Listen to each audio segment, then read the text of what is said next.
Hello and welcome to the Apex Enthusiast podcast. In this episode, we're going to be covering one of the most famous rivalries in Formula One, the rivalry between Nikki Lauda and James Hunt.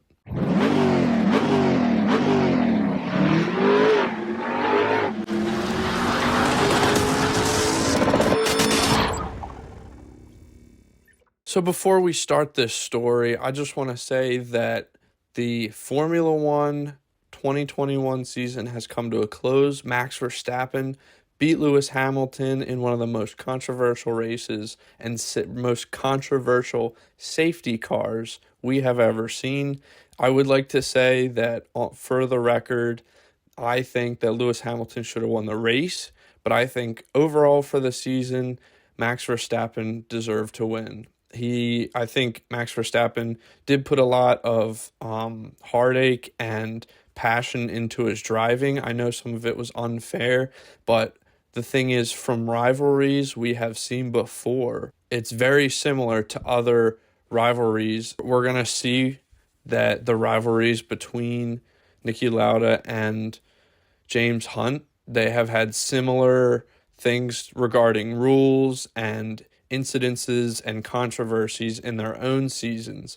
And we're about to see that in this video. So with this historical piece of the rivalry between Nikki Lauda and James Hunt, I'm going to be covering it in a way that, keeps it interesting, makes it a YouTube piece.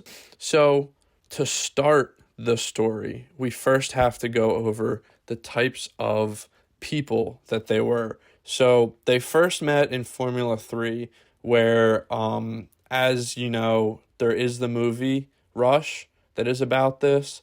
That's kind of my inspiration for doing this video. I know that there was an interview with Nikki Lauda, and he said that like 80% of it is true. I know with movies, you kind of have to make it more of like a storyline narrative, make it a little deeper meaning of things. So I just wanted to go over this to, just have a strict history and some controversies and incidences. So first, starting with Nikki Lauda, he was the type of person that really his personality was very strict and cumbersome when it came to his driving style. He was very intelligent, and he really just liked to do his job, go racing, think of, ways to improve his driving, improve his skill, improve the car. And he was very intelligent. He was one of the first he had a method to the way he drove. He practiced, he kept focus, kept it on the track, really tried to, limit his interactions with other drivers and such, because he was the type that, you would stay strict to your driving procedures and protocols and all that type of stuff. And so what I'm trying to say is he was one of the first drivers of the modern era that really had a protocol for things and strictly focused during the season on his driving. Now, on the other side, on the other end of flipping opposite personalities, James Hunt was a huge personality sensation he became in Britain. He was a party goer. He was very extroverted. He loved the attention. He loved showing off his personality. He was the type to just hang out and smoke in the pit, smoke in the paddock, and just be the coolest guy there. And he loved to show it off too. And he loved the women. He had a big party side to him. And he just loved to have a good time. And that's kind of the polar opposites of Nikki Lauda and James Hunt, was that Nikki was very strict, very down to focus with his driving, stayed on task, didn't like to have distractions, and James Hunt liked to have fun, loved distractions, and James Hunt was a happy-go-lucky type of driver, And the only opposite with that was that when things wouldn't go in his favor, he would get pissed. His adrenaline would be going, and he acted outwardly to other drivers and other stewards and stuff. He's actually punched a steward before, that called something when he crashed or spun out with his car. So it's that's why I think it's such an interesting rivalry, because they're such polar opposites of drivers. Nowadays you see, they're extreme sports athletes, like Daniel Ricciardo said, extreme athlete and endurance athlete. It's real sweat. I'm a high performance athlete. Athletes sweat. Sweat, baby. Sweat. So it's interesting to see how a driver of today's standards differs from a driver from the 70s, and how, now it's like you eat right, you work out, there's special machines you use, different training, testing, like there's so much that goes into it nowadays that, it's added. And I think Nikki Lauda was one of the first drivers to really be like that. Instead of just, all crazy, just kind of hop in the car and go type of deal. He really trained and practiced. So starting off, they did first meet in Formula 3, where they were both, they were doing some small time races, which were, compared to Formula 1, very cheap. It still costed a lot, but it didn't break the bank type of deal. And the thing was, Nikki Lauda, he eventually did win a few Formula 3 races, and he bought his way into Ferrari for Formula 1. He wanted to just get a jump start and go right to Formula 1, and Ferrari agreed. Hey, if you're going to give us some money, we'll let you drive and show us your skill. Nikki Lauda got into Ferrari and kind of got a jump start on training and testing for Ferrari. And in the movie, it says, for the testing, he really criticized Ferrari. And a lot of people thought, like, you don't really do that to Ferrari. You don't, like, tamper with their type of things, like their racing cars. And but he didn't care. He was the type that would just point out how it is. He says what he means what he says. And he said to Ferrari that, your Formula 1 car is really not that good. Like, it's not up to par. It's sluggish, like it's weighted. It's there's a lot of things that need to be improved. On the other hand, James Hunt, with all of his partying, became friends with Mr. Hesketh. So Hesketh, one of the other Formula 1 cars, like Formula 1 manufacturers that had cars, and the only thing was that James Hunt, he didn't have a sponsor or a like Ferrari or McLaren at the time. He didn't have anyone going into Formula 1. So he just thought, instead of he's not going to buy in, and he didn't get signed. So he's just going to do his own thing and enter himself. So he used the Hesketh to drive through the 1975 season. And it lasted for quite a while. The Hesketh did have many problems, and he only won one race out of the entire season, which was at the end of the season, which was just when they were getting good. His record was very bad with the Hesketh. It was not, they were just learning as a team. They were a brand new team, brand new car, learning many things. And the entire season, Nikki Lauda just dominated, and he won the 1975 World Championship. So with this, James Hunt was getting pissed because by the end of the season, they had their first win, but the team ran out of money in their budget because they really didn't anticipate how much Formula 1 truly cost, with entry fees into the season, into the races. They have to traveling costs, fuel, tires, the whole 9 yards. They really didn't take into account how much it would cost, and they ran out of budget. And James Hunt didn't have a team. Really, they did everything for me. I mean, they brought me up, they put me in a Grand Prix car, gave me an opportunity, and I think it was a great tragedy for motorsport and for British sport in particular that at a time when the team was really getting very good and had just, as a group, got the whole thing together, and we're looking forward to the best possible season that we could have, that we ran out of bread. He was just kind of solo at the time, and he was looking left and right for who to sign him, and eventually McLaren came in and said, hey, we really liked your performances, even though you had not a lot of luck in your car. We saw you have some skill, you have some determination, and we want to sign you to McLaren.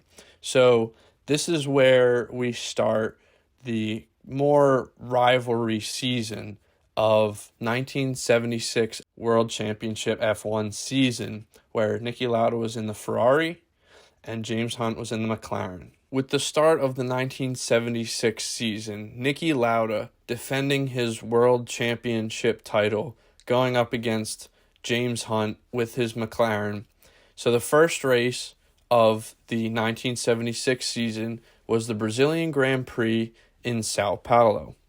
So it started off with Nikki Lauda and James Hunt battling it out throughout the entire race until James Hunt spun out and crashed because his throttle stuck.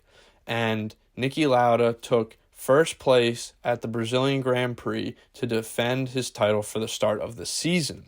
Now with the South African Grand Prix, Nikki Lauda led the entire race and came in first, and James Hunt came in second place right after him. In the third race, which was the U.S. Grand Prix, James Hunt spun and crashed. He collided with another driver, which led the two Ferraris to get a 1-2 finish, Nikki Lauda coming in second. Now for the fourth race, the Spanish Grand Prix, James Hunt did take the victory with Nikki Lauda in second, but the only problem was that the stewards realized after his win that his car was too wide. The distance from the edge of one tire to the edge of another tire was too wide, which was against regulations, and they disqualified him for that, which gave Nikki Lauda the lead.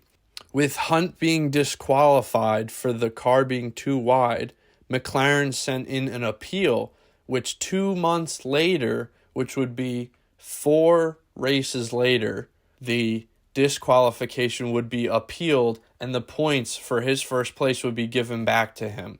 So this gave James Hunt an extra little leg up on Nikki Lauda, even though Nikki Lauda was still in first place. The fifth race in Belgium, Nikki Lauda also won, with his teammate Regazzoni coming in second place for a 1-2 finish. Now in Monaco, the famous Monaco Grand Prix.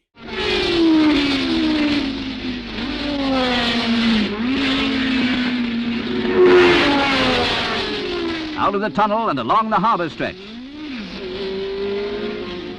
Nikki Lauda also won and beat not only his teammate, but also beat James Hunt. This gave Nikki Lauda a 33-point lead over his teammate and James Hunt, which was a huge blowout for only being the first 6 races of the season. Now with the 7th race of the season, the Swedish Grand Prix, Nikki Lauda did not win, but he came in 3rd, and James Hunt came in 5th. But you know who won was the pair 1-2 of the Elf, the 6-wheeled cars, which I think is really interesting, which I could do a whole thing of unique cars by itself. But the 6-wheeled F1 cars was such a unique idea because if you have more tires, more wheels, more tires, you have more grip, which not necessarily that was true, but it did it kind of revolutionized the way to think outside the box position in the Drivers' World Championship. So with the 8th race being the French Grand Prix at Circuit de Paul, a great day for Ferraris, James Hunt and qualified Nikki Lauda, on pole, the champion Nikki driver Lauda in second. So at the start of the race, side by side, Nikki Lauda pulled ahead of James Hunt, but unfortunately, Nikki Lauda and his teammate both had engine problems, and they had to retire their cars, which gave James Hunt the win at the French Grand Prix.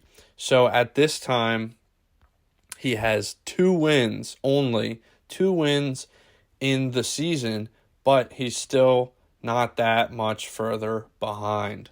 So, with the British Grand Prix, James Hunt, a British hero for his country.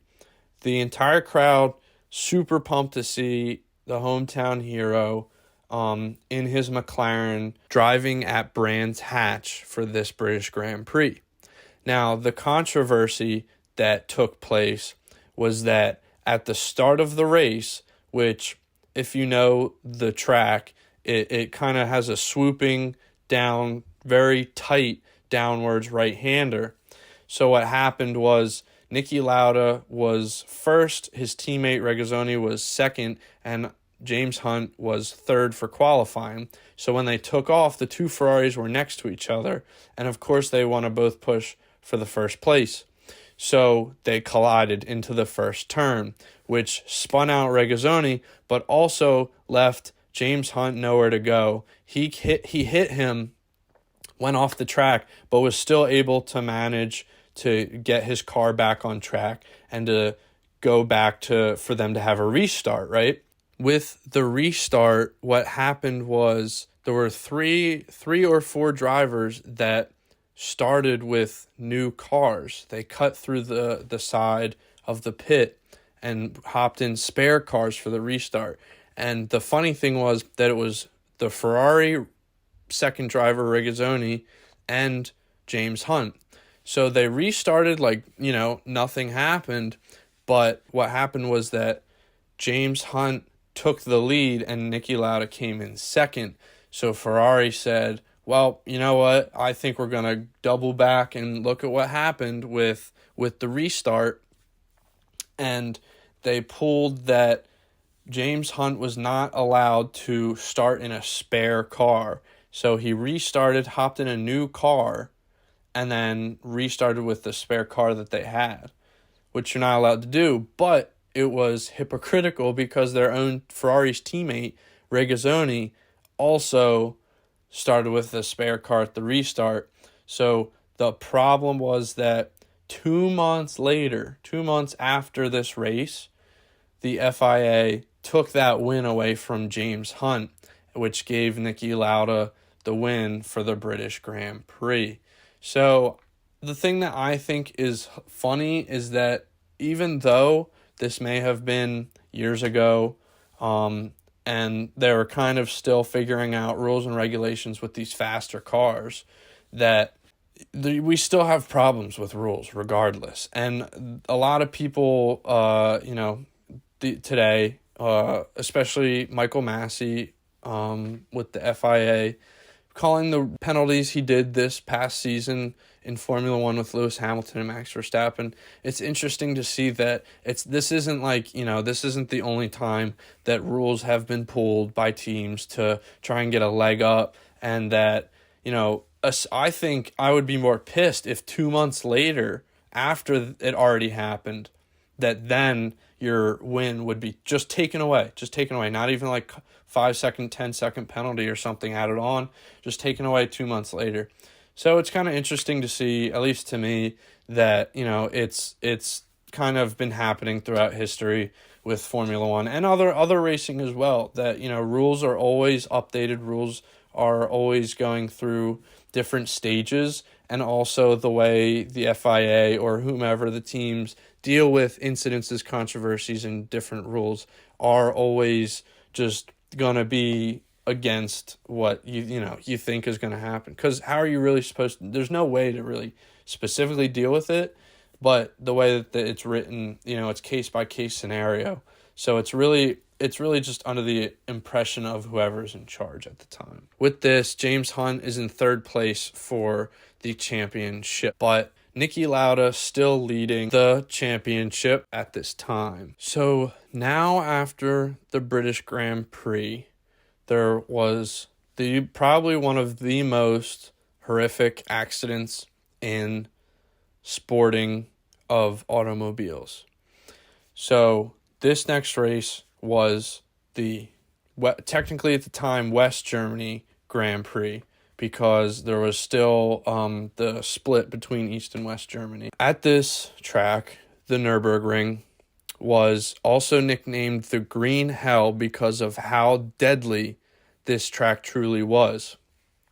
The risk that they were taking was a 1 in 15th chance of surviving.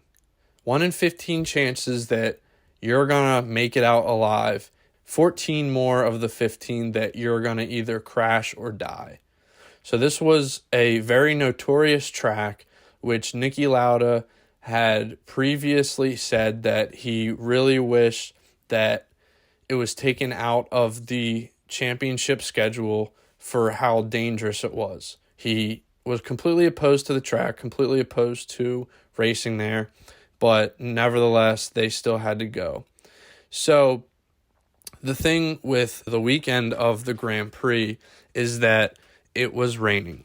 So not only is this the deadliest track because of how tight the turns are, and it may have been okay for Formula One cars from the 50s or the 60s to go because they weren't as quick. But now in the 70s, it's way quicker of a car. So that's why Nikki Lauda was always so persistent on being against the track, was because it was 14.1 miles of it's a very narrow track. And if you slip up even just a couple feet and touch the grass and your car spins, you're done.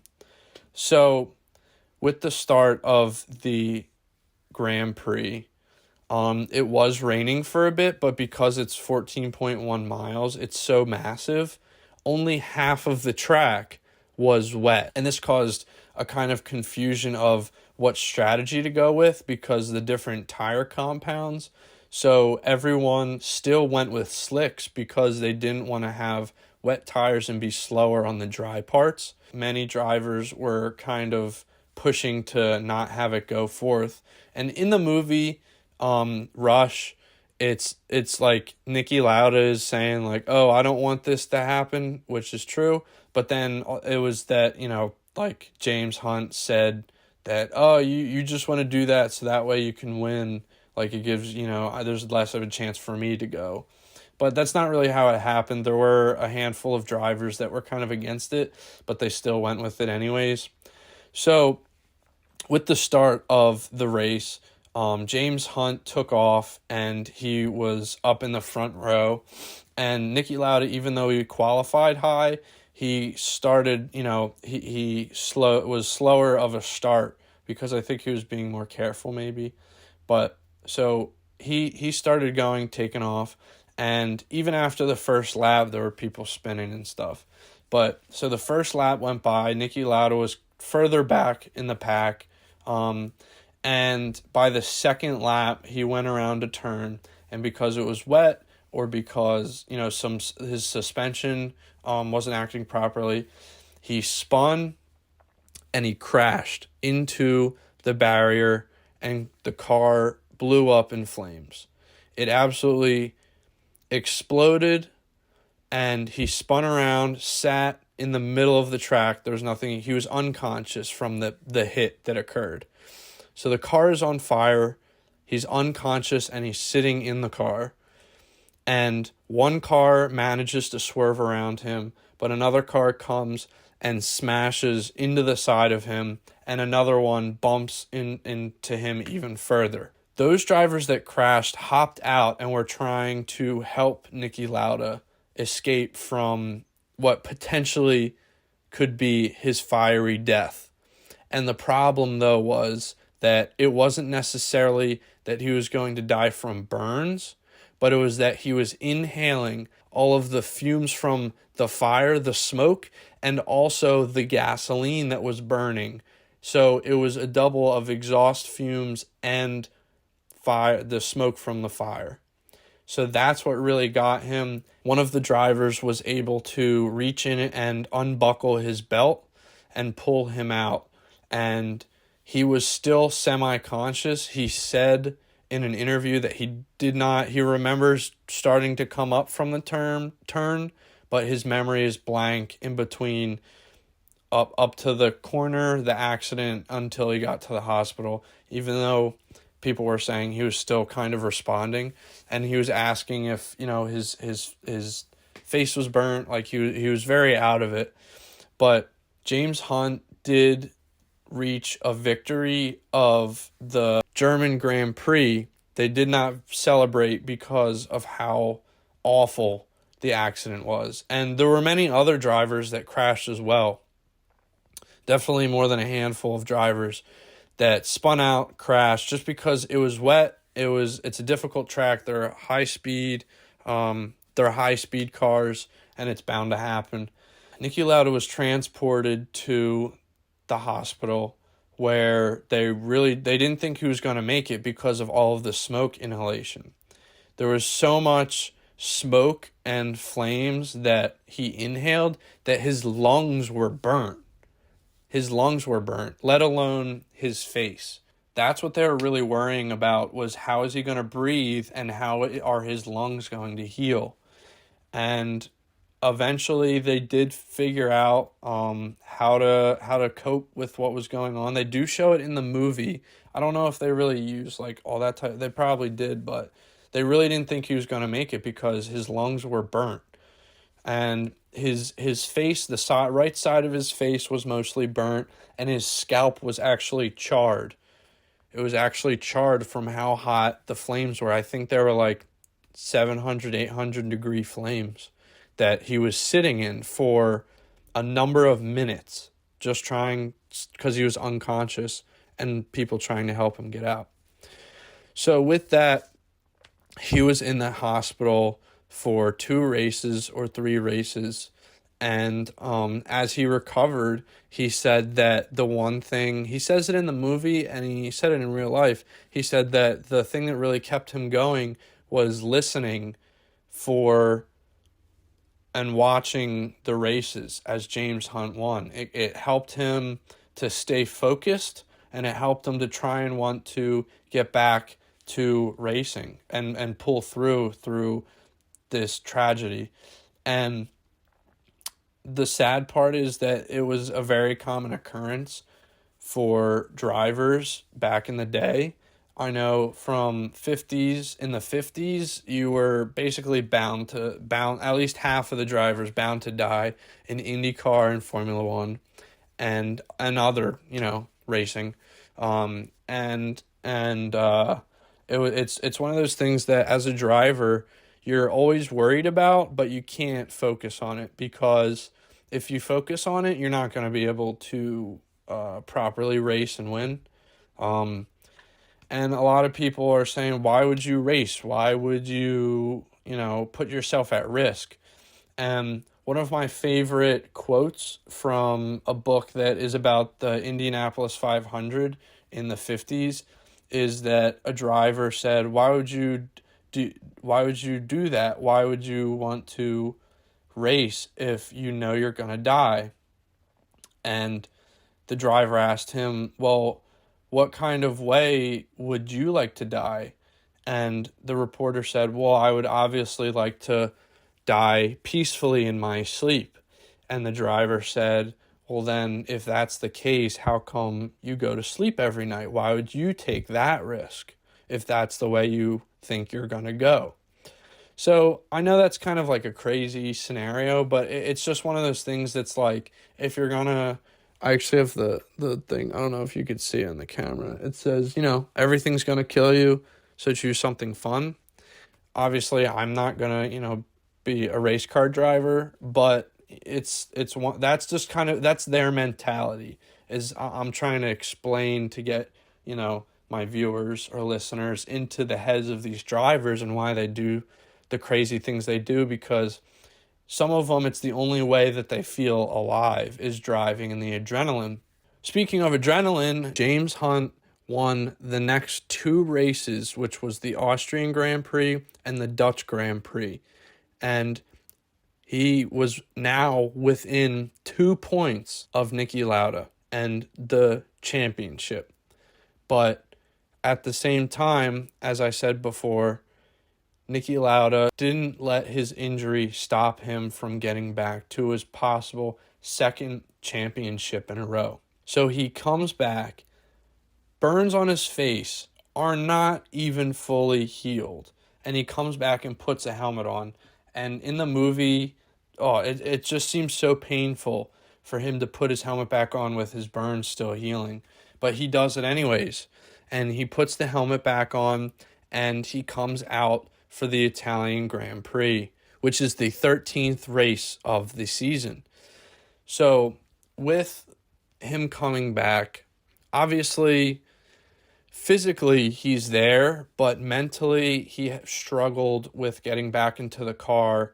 And while he was trying to practice for the Italian Grand Prix, he had a panic attack while he was in the Ferrari, because he was trying to get it into second gear, but he was just so scared of driving again that all he did was drive it back around and into the pits, and he was terrified. It takes a huge mental toll, not only becoming so comfortable with going that fast at that such intensity, but also with the trauma from crashing like that. And it creates, post-traumatic stress with him and driving. So it was only 6 weeks after the crash that Nikki Lauda returned.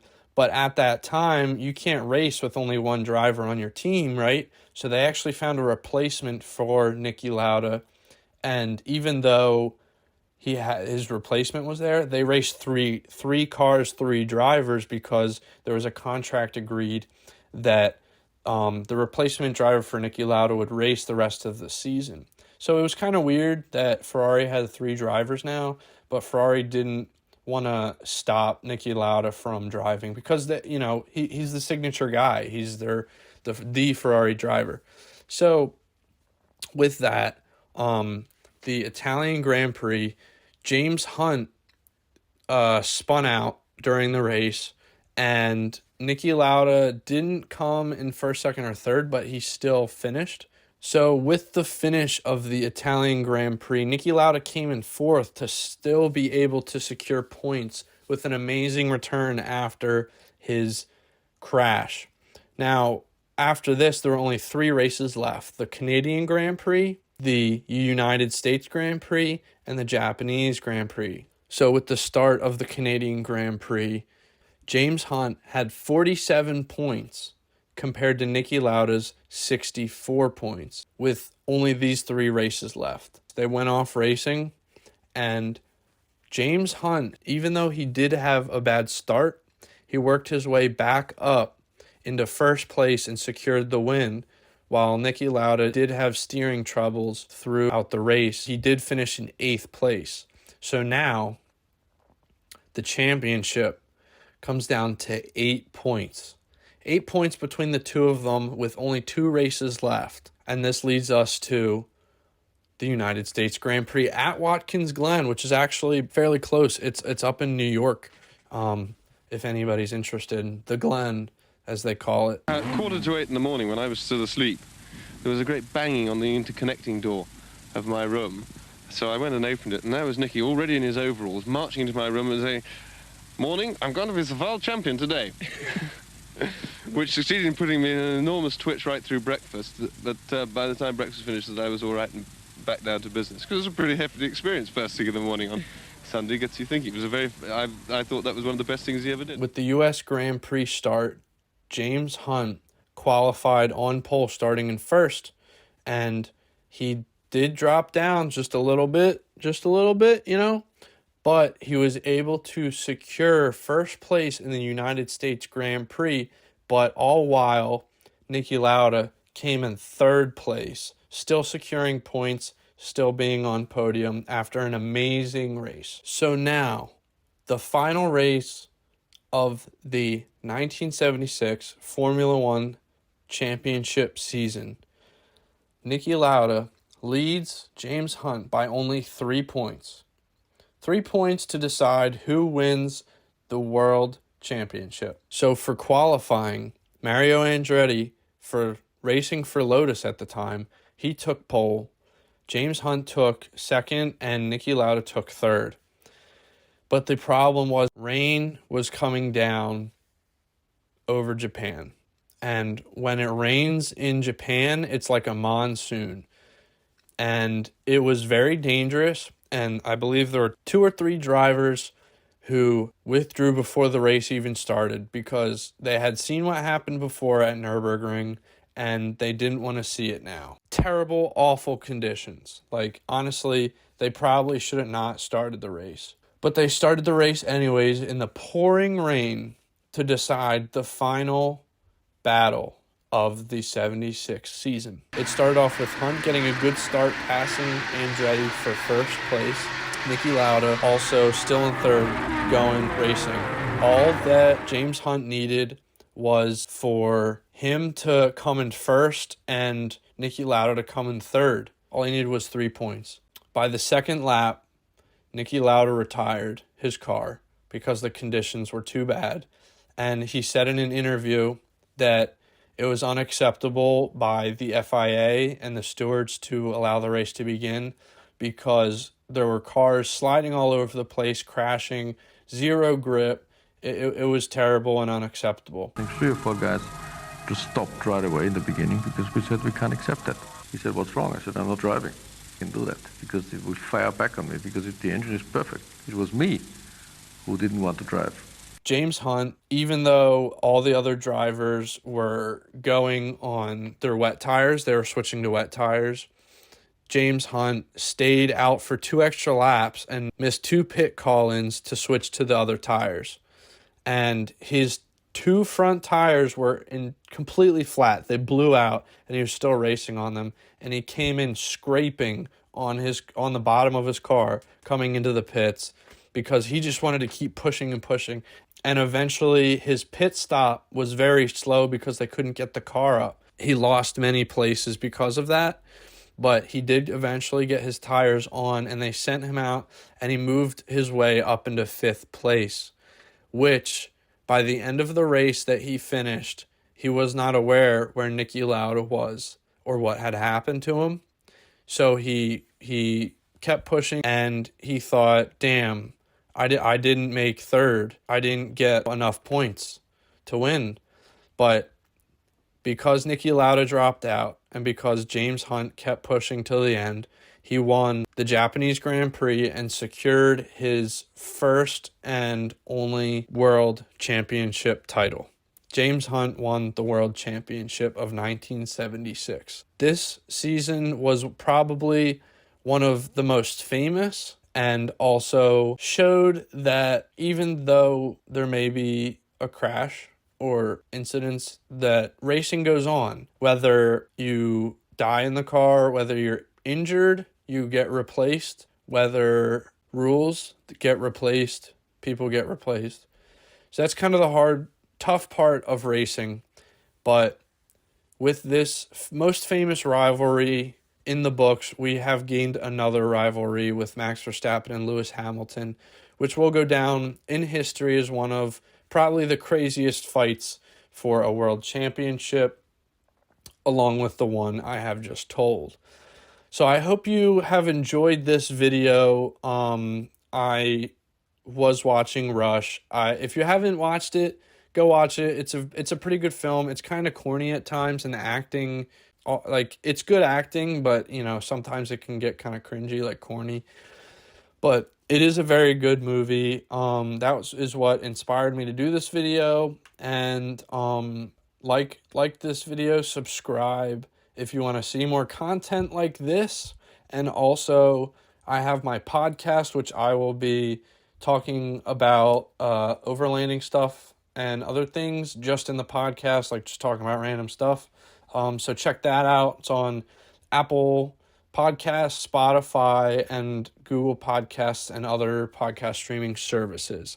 So, as always, the Apex Enthusiast is all things driver and all things enthusiast.